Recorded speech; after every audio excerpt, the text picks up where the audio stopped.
এখন বাজে রাত 10:30। আমাদের খাওয়া দাওয়া জাস্ট কমপ্লিট হলো। তো মায়ের জন্য আমি একটু হরলিক্স বানিয়ে নিলাম দুধ দিয়ে। অ্যাকচুয়ালি আমি তো দুধ এটা কি সর আমি এবার খাই না। অ্যাকচুয়ালি আমি হচ্ছে মানে একদম মানে খালি দুধ খেতে পারি না, খুব গন্ধ হয় বা গা গোলায়। তো তার জন্য একটু হরলিক্স দিয়ে খাই। এটাতে এত সর, আর সর তো খেতেই পারি না। তো এটা মায়ের, এটাতে সর দিয়েছি, আর এটা আমি নিয়েছি সর ছাড়া। তো এটা রাতে খেয়ে নেব।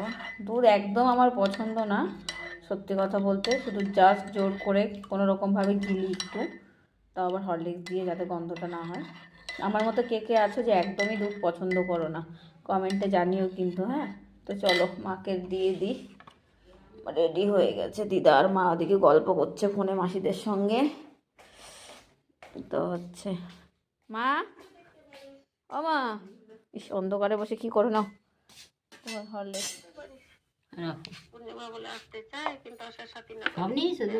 হ্যাঁ, বাসি দুধ খেয়ে কি করবো, তুমি তোমারটা খাও।